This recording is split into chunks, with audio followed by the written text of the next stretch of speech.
Hey, what's going on, guys? Double 18 Set Shadow here.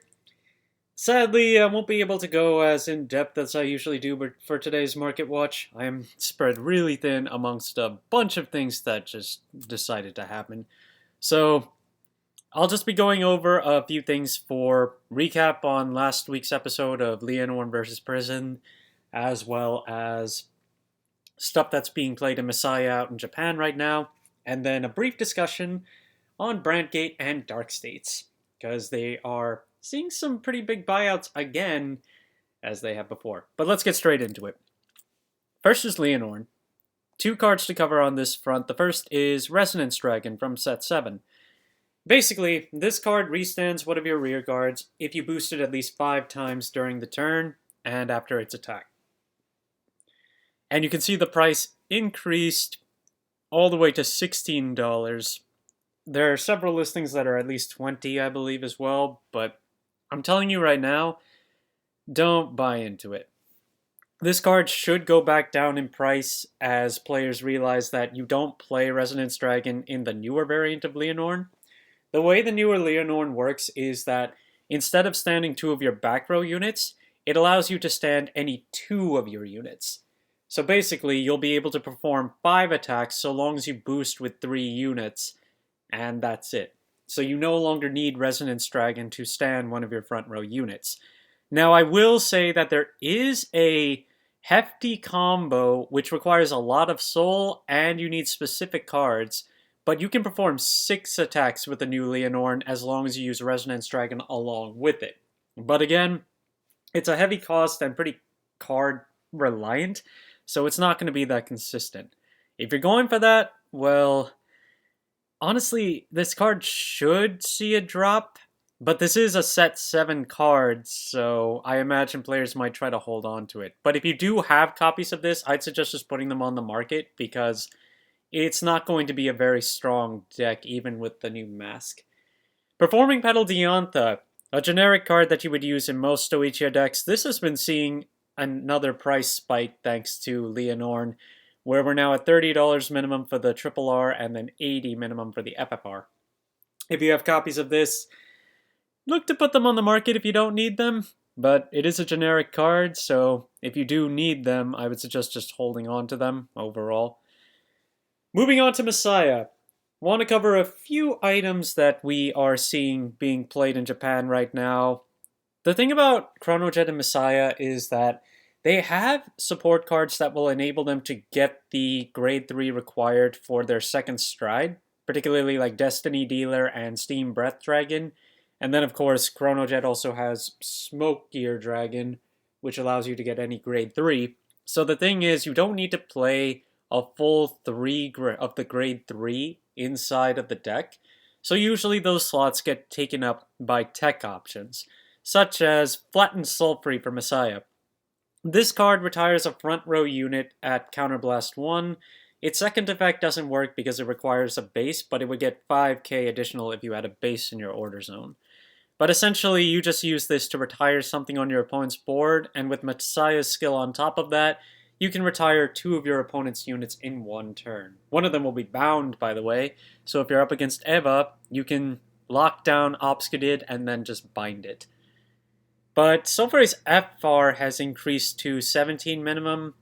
If you have copies of that, definitely put them up. You could probably get at least $5 on that right now.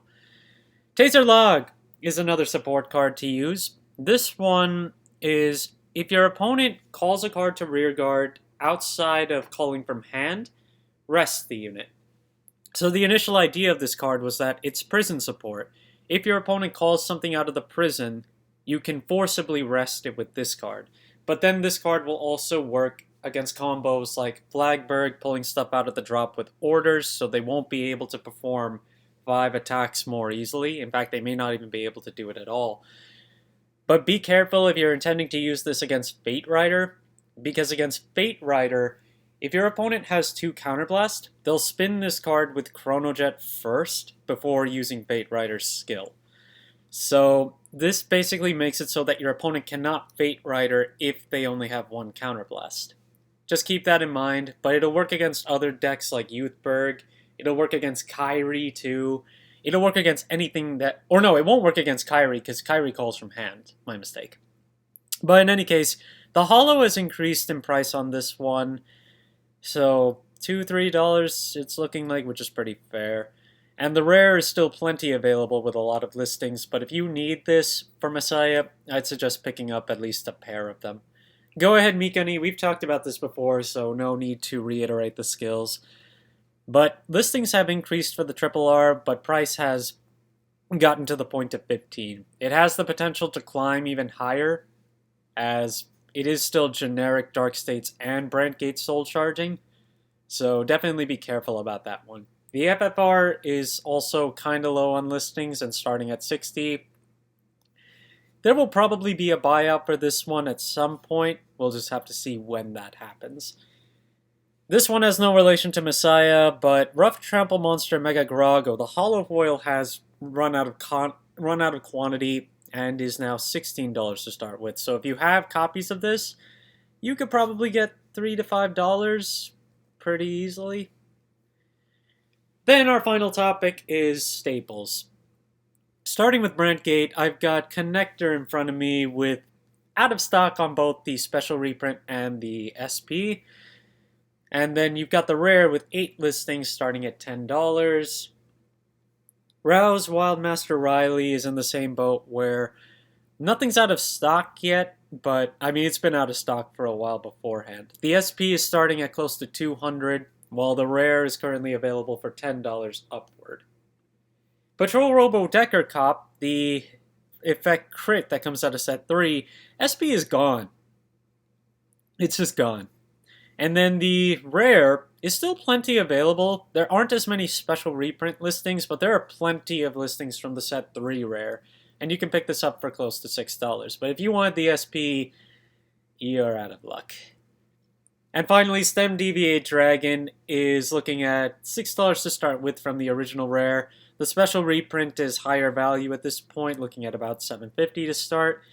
You've only got one listing left on the SP at $150, so this set, I don't know what to say anymore about these crits, given that set 3 always seems to find more copies of everything to get onto the market, because right now it's only Stem Deviate and Decker Cop that have exceeded $100 in terms of their listings recently.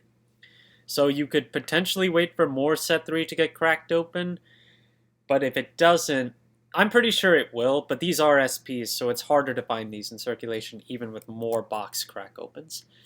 Thanks for watching, you guys. I apologize again that I couldn't do much more, but I don't have as much time to cover stuff today. But if you did like the video, please like and subscribe, and I will definitely see you guys on Thursday.